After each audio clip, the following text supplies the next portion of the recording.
अबरार हुसैन आजाद BSP leader ने hi tech news से बात करते हुए कहा है कि टीआरएस पार्टी जो बीआरएस में तब्दील हो चुकी है, उनके साथ गुज़िश्ता किए काम के तजुर्बे के पेश नजर कहा कि केसीआर हुकूमत ने अक़लियतों को नजरअंदाज कर दिया और जो भी अक़लियतों से वादे किए गए थे उनको फरामोश कर दिया गया।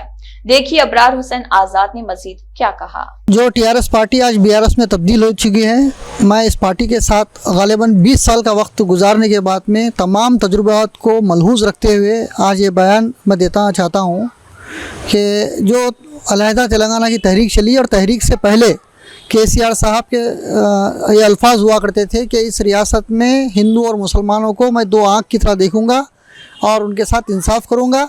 12 से 15 मुस्लिम नुमाइंदों को मैं असम्बली में सीट दूंगा, 2 से 3 एमपी के लिए मैं सीट दूंगा, 3 से 5 मिनिस्टर्स मुसलमान रहेंगे मेरी कैबिनेट में और तमाम औक़ाफ़ी जायदादों की मैं तहफ़्फ़ुज़ करूंगा। औक़ाफ़ी जायदादें जो कब्ज़ा हो चुकी हैं मैं उनको दोबारा हासिल करूंगा। ये तमाम गुफ्तगू बड़ी ही शीरी अंदाज़ में केसीआर साहब अपनी ज़बान से पेश करते रहे और तमाम कौम बिलखुसूस मुसलमान जिसमें मैं भी शामिल हूँ केसीआर की टीआरएस पार्टी का साथ दिए।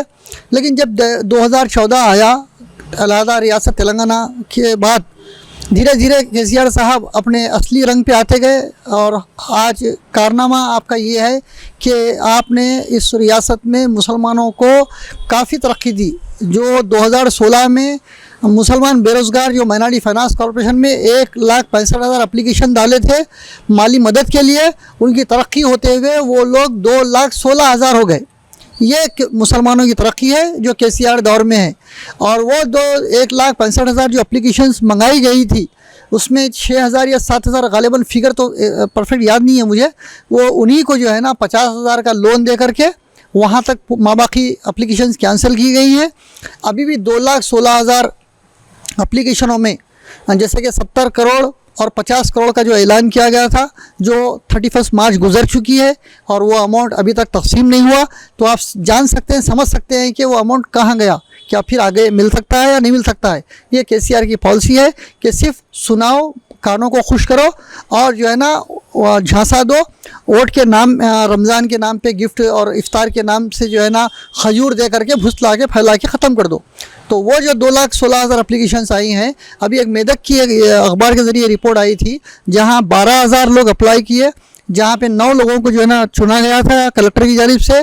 तो जीएचएमसी कमिश्नर और कॉर्पोरेटर्स ने हमारे इल्म के लाए बगैर आप कैसा, मतलब जीएचएमसी के ज़रिए वो हुआ था, ये कैसा कर सकते हैं बोल के वो 9 एप्लीकेशन जो फाइनल हुए थे उनको भी कैंसिल कर दिया। बंदा लगाइए जहाँ पे 12,000 एप्लीकेंट अपना एप्लीकेशन डाले हैं लोन के लिए और वहाँ पे 9 लोगों को मुंतखब होता है, तो परसेंटेज क्या है आप गौर करिए।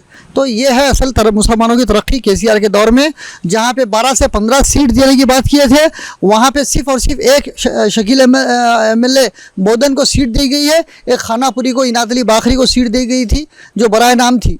और रही बात मिनिस्ट्री की, एक मिनिस्ट्री को ऐसी काबिल मिनिस्ट्री दी गई है जो मिनिस्ट्री जो है ना आप खुद जानते हैं कि उनके क्या कारकर्दगी है, उनका क्या वज़न है, उनकी क्या औकात है। वो अपनी ज़बान से, क्योंकि मैं खुद उनके साथ वक्त गुजारा हूँ, वो सीधे साफ अल्फाज में बोलते हैं ये मेरा काम नहीं है, ये मेरे से नहीं हो सकता, ये मैं नहीं कर सकता।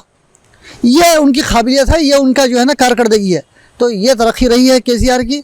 अब वक्त आ गया है कि जो है ना सोच बदले, सरकार बदले। हम जो है ना इस रियासत को मज़ीद जो है ना इस तरह पीछे नहीं डाल सकते और कौम को इस तरह तरक्की से रोक नहीं सकते। तो लिहाजा आने वाला दौर है वो तालीम का, सेहत का और जो है ना रोज़गार का होना चाहिए। और इसी ज़मन में इस बड़े काम को करने के लिए हमको हुकूमतों से बड़ी उम्मीदें तो नहीं है, लेकिन जो वफ़ की इमलाक है, वो जो वफ़ की जायदादें हैं, वो जो जायदादें हैं वो अगर ये खातिर ख्वाह मुसलमानों के हक़ में इस्तेमाल हो जाए तो मुसलमानों का भला हो सकता है। अब रहा सवाल पैदा होता है कि वफ़ की जायदादें मुसलमानों के हक़ में कैसा इस्तेमाल हो, क्या मुसलमान लट लेके जो है ना जायदादों में जाए? ऐसा नहीं, मुमकिन नहीं है, क्योंकि वफ़ का मामला रेवेन्यू से और जुडिशली यानी कि कोर्टों से है। तो लिहाजा इसी मामले को करने के लिए मुस्लिम यूनाइटेड फेडरेशन के सदर मौलाना खैरुद्दीन सूफ़ी खादरी साहब एक इक़दाम उठाए हैं। इंशाअल्लाह ईद के बाद एक बड़े पैमाने पर एक बड़े अदालत आलिया की सरपरस्ती में एक जो है ना एक पैनल तैयार किया जाएगा जहां पे वक्फ के इमलाक के तहफ़्फ़ुज़ के लिए अमली इक़दाम करने के लिए बड़ा ही जद्दोजहद करने का मंसूबा है। वो ग़ालिबन रमज़ान के फौरी उसको जो है ना शुरू किया जाएगा। अगर आप मणिकुंडा जागीर की बात लेंगे जहाँ पे जो है ना 1651 एकड़ ज़मीन जहाँ पे कब्ज़ा हो गई, तो क्या कोई वहाँ पे खून बहा? क्या वहाँ कोई मक्खी भी मरी? नहीं मरी, क्योंकि ये पूरा कानून के दायरे में कोर्ट में इसका फैसला हुआ। वो जायदाद मुसलमानों के अकाउंट से निकल के हुकूमत के अकाउंट में आ गई। तो लिहाजा अब जहाँ पे उसका मसला है वहीं पे उसकी लड़ाई होने की ज़रूरत है। तो लिहाजा अदालत आलिया और हाई कोर्ट में हम अपनी पैरोकारी और अपनी जो है ना रिप्रेजेंटेशन मजबूत करने के लिए एक बड़े पैमाने में मुस्लिम यूनाइटेड फेडरेशन इक़दाम उठाने जा रही है।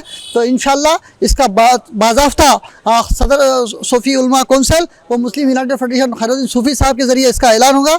और इसी सिलसिले से हम नुमाइंदे की हैसियत से दिल्ली में इसका दौरा किए हैं और मज़ीद दौरों की ज़रूरत है हमें।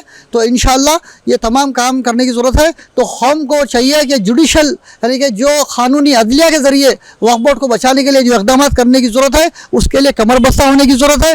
बिलखुसूस हमारे वकला को कमर बस्ता होने की ज़रूरत है और हमको एक यूनाइटेड होने का एक टीम बन करके कोर्टों में बिलखुसूस हाई कोर्ट में, ट्रिब्यूनल कोर्ट में और सुप्रीम कोर्ट में इसकी चाराजोई करने की ज़रूरत है। खुदा हाफिज़।